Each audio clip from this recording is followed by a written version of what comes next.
DJ Holy Boy. Yo! You're locked into Point 5 Creative Studios, where Africa stories aren't just told, they're produced. News, politics, entertainment films that move the continent. We bring the truth, the fire, the creativity. Your world, powered by African storytelling. Point 5 Creative Studios. Point 5 Creative Studios. Point 5 Creative Studios. Point 5 Creative Studios. Point 5 Creative Studios. Pana bashamari yangu. Mamuka seni muru. Aiwa, to the safe, to the mumnyas. Yeah, tuti nina muka tana tasarwa kazatero demtera kid. Woman, bagaipa. Yeah, we don't celebrate when the man is down. And even chero tasinga muzwisise tisingaurira nezvimwe zvaita but kana munhu angofawo tinongore mudzawo zvetsika yedu kuti munhu akadai anoda kuremekedzwa uye anoti happy. It's what happened. Chini chinoita tisanyafara nyaya yekuti hatidi politics dzakadaro. Chatadza kuri tosvika pamalevel akadaro. But I just want to talk newe tichitry kuona kuti who killed him. Timbotry kuti try kumbopa analyze ipapo. Because you can get it right, sometimes you can get it wrong. Yes. Yeah, because only him who was close there, vanhu vanga varipo ndiwo anoziva kana kuti kana munhu wacho akauraya varipo akaudza vamwe information ndo malikiro aingona kuzongoita. But no one knows exactly what really happened. But we just want to analyze him achiri mupenyu. Right, inini maundira ndikuita pana Sarwaka angachinetsa because ukaona kuti zvinhu chapa asvika pakushaika hapana side rava richimclaima kuti he was part and parcel of us. Ukeza revolution which was supporting Chiwenga hapana vari kuclaima kana kasukoere kwacho vakaita vari quiet kundi zvikananda nekona iti vari quiet.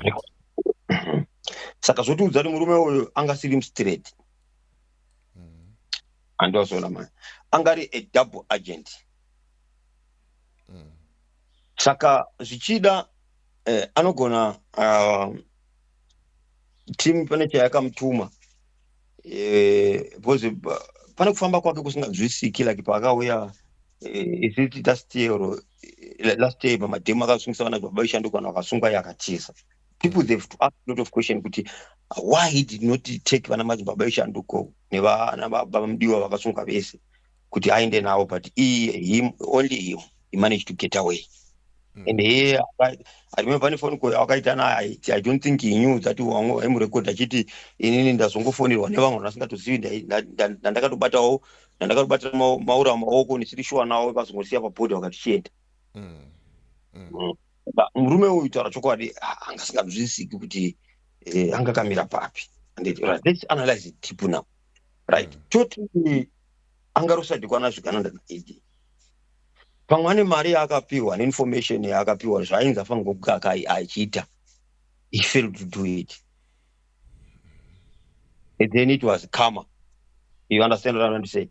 Yes. When I decided to go id vazouya vachiita kuti iwewe we give you a job to do for us, you never come back to us, and you promised us within such days unenge wadai but hauna kuzosvita. Number one, timira takadaro kuti pamwe ndosaid re behind this assassination kuti ane chaakapiwa nemari zvacho neinformation he failed to deliver what was supposed to deliver. Right, or else akanoita double agent akasvika neinformation yakabva nayo akanosvika kanoudza vanhu vaya akanopuwa a better offer. Because wakomana havanyaya kuda mari because ukaverenga kana zvini mafiro azoita kuti baba kana iriyo kuti chitoti ndo chokwadi, let's just based on that kuti akatengesera munhu makapeti, munhu akambomufonera akambodisappear akamutumira mari akazomupa location yacho achinzi achitsvaka pafoni akatoona kuti hakuna dzimba ikoko kusango. But the guy continued kuenda ikoko kusango ikoko hanzi asvika paya pasport pakanzi auye akanzi okay shamwari pawasvika papasi chuya futi kumberi bit further. Andikuzona zvoreva kuti pavakamubvisa paya pekutanga pane munhu aitomuona pokutanga paakasvika handiti intelligence vaida kuona kuti anani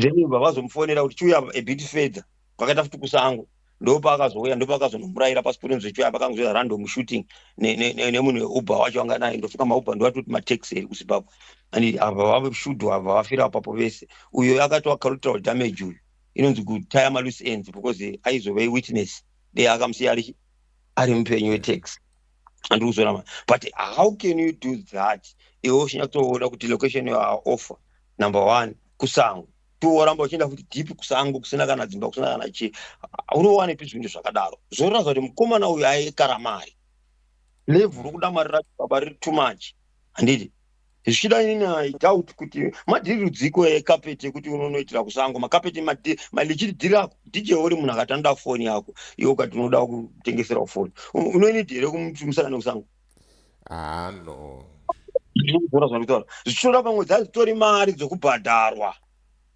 uri kuona DJ uri pamwe munhu uyu akatrigwa handitika nevamwe vanhu vaaispire vakaacta kunge vanhu vakamutuma kuti aite information aifanirwa kuexchanger vakamutshuya utore mari yako ndo zvinoitikwa kusango uya utore mari yako basa rawakadidi rakwatiitira iye makapeti yakungobuda yave damage control to me inini aizvimake sense because nemango rakatasarowaka I don't think kuti aizoenda iye achizviti political ari mupolitics ichichi I don't think zvaimeka sense anenge arazara anenge akangwara kwaanga ainako uye nevana vamujuru kumisa padhuze vana kasukira kumisa padhuze kwavakamisa nako zvoratidza kuti anenge anga kuchenjera nevanhu kumuita ka spokesperson kwavamita anenge anga kuchenjera neintelligence ainadzo dzokuziva kuti haangangourayiwi kunge gozho mbeva inoza kubata ndimondere mbeva here mbeva ine zvainoita kuti sekuru vakafaniriwa vachida nzungu gogo vakafaniriwa vachida nzungu baba vakafaniriwa vachida nzungu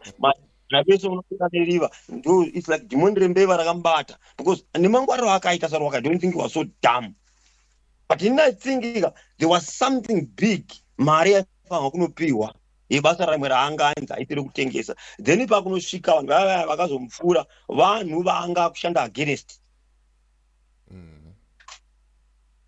to me it makes more sense to me because how can you continue ramba kuenda kusango right 2 atimbopoza ipapo timbobata plan B kuti toti pamwe ndi who killed him this is the question right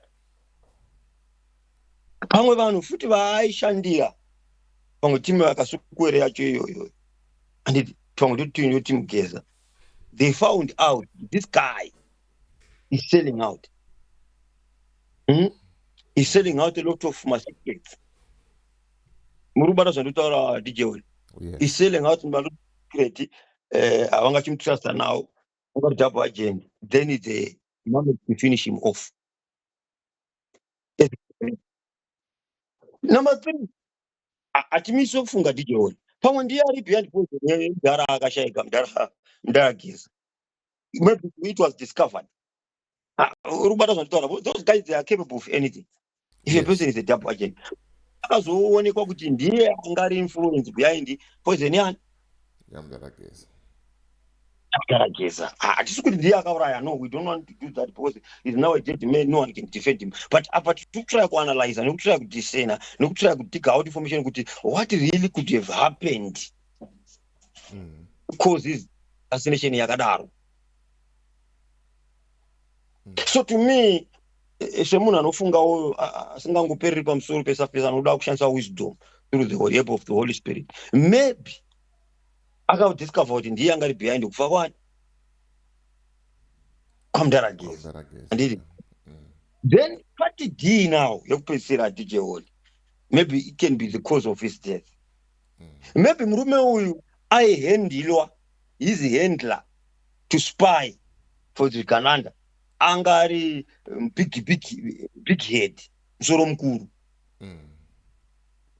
maybe pavakanosvika pamudarageza vachiti because uyu akamubudisa pafoto achitora mafoto achiti ndinaye panapa tina Sarwaka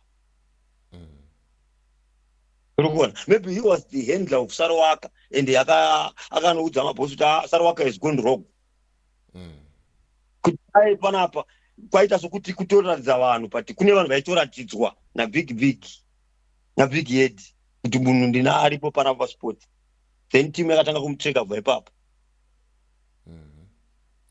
ende ndiye akanomusiya ka ari kuti Now, akanomuperekedza. you see what I'm trying to say, to talk about? Well, that guy, you cannot trust him, big head.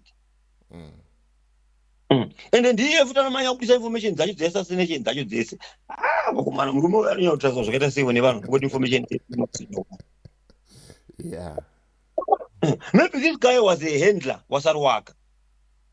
And Saruwaka went rogue. Then this guy, this big head, he knew exactly what was going to happen to Saruwaka.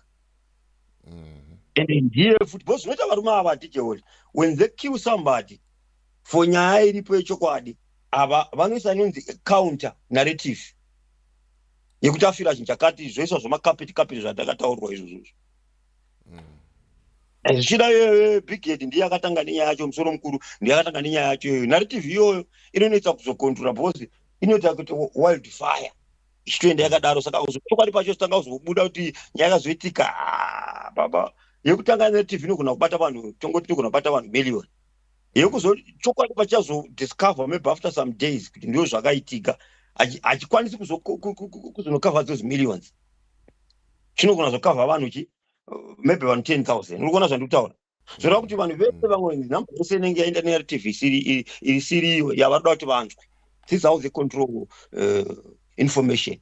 This is how they control the cover matrix avo ema-assassination avo. This is how they can do it. Because anogona kuti izhinji narrative inoizwa yekutanga haisi yechokwadi. Ndozvona anenge isiri yechokwadi. Vanongoisa chinhu chenhema chiti chichaita because kazhinji kacho kana munhu achangofa andikuzona mani izvo titasaone the day that Saruwaka was assassinated, munhu wese was there to listen up kuda kuzwa kuti what really happened. Saka that narrative yakatanga kutanga ndiyo inoenda nemunhu wese. Then kana vanhu izvozvo zvichaona kuti izvozvo zvipata kutaura vanhu havasina that zile kuda zvachakaitika because they think kuti they know zvavakatonzwa izvozvo. Hakuna mari kuti vaida kutira nyaya yacho. Uri kubeta zvinanidza kutaura. No one wants to listen now. Yeah. So this is how intelligence works. Inotoziva kuti zvinoita vanhu. Kuti vanhu wave yekutanga ndipo inokwanisa kubata vanhu vakawanda because vanhu vazhinji ndipo vanenge vari pay attention. Nongo munhu asingatengi data ipapo anongotengawo data kedhola kuti ndikunzwa kuti zvakafamba sei. Akafunga kuti atonzwa haachadzoki kuzoteerera zvimwe. So this is what maybe could happen to this guy. Saruwaka kuti nema engwa ndatira kukupa. But this is a lesson kuvanhu vari kufaitira freedom. Gentlemen, let us do away in a spirit of deception. If we are fighting for Zimbabwe, let us fight for Zimbabwe takamira pachokwadi. Kuitira kuti even chinotiwana ngachitiwane takamira pachokwadi. The Bible says, they are blessed those who are peacemakers. They are blessed those who are fighting for freedom for others. Zvoreva kuti iyo is a revelation yekuti munhu agamuchira Jesu akazova kuna Jesu nechichi zvese akangoita izvozvo kutaura shoko raMwari. Chero akafa ari panzvimbo yakadaro ari peacemaker achifaitira for other freedom, Mwari anogona kuitirawo nyasha akapindawo denga. Uri kubata zvanditaura tichioni. Haisi nyaya yekuzoparidza. Zvino ukutawo muchokwadi kuti wanga uchimirawo chinhu chakanaka. Denga rinogona kukutirawo tsitsi. But ukazofa manje baba uchitange vana Saruwaka kuti hatizivi kuti uri shuku kaviri here uri chiremwa here uri chiremwa machonoita kuona taimba uchiona zvichiwanda mumabhako hachinzwisiki kuti izvizvi here chiri ichi. Saka all those who are fighting for our liberation of our country, let's try to be very sincere. Ngatibvise mwoyo kunyengera vanhu. Ngatimire pachokwadi. Because we are dealing with people who are not afraid to spill the blood. Yes. So that when that day arrives, it will arrive takamira panzvimbo yakanaka. Andimazono. Ezvo zvichamisi kuti Saruwaka kana anga nevana vanogona kuzvikora vachitambura because nyika yakazonaka kunogona kushaya munhu anozomurecognize. No, let's honor his children because Saruwaka is stood with the revolution. No one knows kuti anga kamira papi. It's not good. Yeah. hazvina kunaka. Ngati vanhu ngavabvise mweya unyengeri zviri kuitika izvi zvokuti munosvika hamuzikanwi kuti makamira papi, muri shato machija mavaraya, muri rwaivhi nhasi, mangwana muri green, mangwana muri brown, mangwana uri red. It's not good, it's not proper. Let's stand right, timire panzvimbo yechokwadi yakaoneka. Plus 2, vanhu ngavazive something, whatever chaunodzvara unochikohwa. Saruwaka akadzvara utsotsi pane life yanyoka yemabhunu. Tora mari dzakawanda akata say whatever you seed today you're gonna reap it tomorrow. Hanzi neshoko raMwari, whoever who plays with the blade will die with the blade. Katamba nibanga unobanga. Kana kuri kuti Saruwaka zvechokwadi zvinhu zvandataura akaita zvoanalyze ona kuti vanhu ava vari kundana kusango, hapana madhiri. I don't think madhiri carpet inini, because dai madhiri carpet DJ Holly, kana munhu akutumira mari ausanide kumuona iwo, unoona kungotumira chamari ndaisa payuba iwo hauchandipo, makapeti ako ese ari papo, kana une zvawashaya inini kana asvika ipapo toita video call. Ainete diriko mazuva ndicho that was proper. You do video call, yubva asvika ipapo, kana une something chisina, zvinhu zvandaisa nezvinhu zvezvinhu zvandaisa, kana zvisiripo zvichiwirana wondiudza. Full stop, you have no need yokusangana nemunhu. Yeah, that's true. So inini zvandiri kuona DJ Holly, ndichipendera nyaya yangu, ndiri kutoona kuti nyaya iyi yanga isiri nyaya yemakapeti. Nyaya iyi yanga iri kuti Saruwaka akadanopiwa mari dzake dzokutengesa kwake. Ndo chete dzinonotengeserwa kusango ngembanje. Madhiri eutsotso ndovanosangana nawo sango, kune kusina network inonetsanetsa kuti ukaurawa ikoko kunozowanikwa. Ende ura kusango ikokoko huko, because nyaya yeSaruwaka ndochinzi tafanira kupedza vhiki nezvinhu zvakaitika uyu big akasazviziva. Zvaifanira kuti kana vhiki kuti machitsaka Saruwaka asi kuonekwa, Saruwaka disappear, ozonzi azowanikwa, atirekwa azowanikwa kuti akafira pakati, zvaindonzwisika. But izvi zviri suspicious kuti ipapo hapana mbopedza kana day. Zvino pane someone akashandisa kuzobroadcasta nyaya yake, who was part and parcel of the deal, who knew exactly what was happening. Saka people now vese vanga vatiri serious, they must be careful nemusoro mukuru. Yeah, chokwadi. Musoro mukuru has been exposed now to the limits. Kuti vese vanga vachimudefend vachita say vanenge vane mapodzi ekwawo, vanenge vakapusawo. Vakangopusawo zvinosvika palevel rekuti zvavana musiya pana discussa nyaya, ndichaura nyaya, analyze nyaya yepoison yamudhara Geza. I never said Rumbindi yakapoisona Geza kana kuti vanhu vakazvikweva, but tangotaura kuti vana Rumbindi knew where Geza was, and vana Rumbindi what you know, I was just giving warning to you. But unozoona vanhu vachibva makomenti, Rumbi my sister will defend. We defend what? Iwe uchingoziva. Plus pamwe vakavharwa nechirungu chandienda kaisa patitle. Zvinoratidza kuti munhu haana nguva yekutoteerera. Handozona. Haana nguva yekuteerera audio kuti inonzi chii. Akangoverenga headline akutokomenta. Exactly. That's the problem that we have with the Zimbabweans. They don't have time to listen. Havana patience yekuti vagarare pasi chinhu ino 20 minutes. Havatorina. Ndosaka inati ZANU-PF yatikwanisa kutibira. Because hakuna munhu arikuanalyza kurigging yeZANU-PF. Because that's the problem that we are having. We cannot even uproot my spy yeZANU-PF. Because Zimbabweans, most of us, we are very lazy to analyze things. We don't want to take our time. Toda zvinhu zvechibhubhubhu chete. Toda zvinhu zvemicrowave. Ndosaka chona toramba achitera this big head, musoro mukuru, vachamba vachimutevera chimubhiliva. Inyaya yokuti vanhu havakwanisi kuanalyza zvinhu deep kunzwisisa. Vane nungo. Vanhu vangani iwe yapandukawo ajoina ZANU-PF mudhara anosviti bishop wenhemo akambosungiswa, chifunga akumirira vanhu akambosungiswa, Gambake was involved. Nyoka yamabhunu, Gambake was involved. Vanhu vawandisa. Job Scala. There are many. Plenty of people. You've come up forward, but right, but when they still want to put a blind eye. They still want to believe, and they call you names.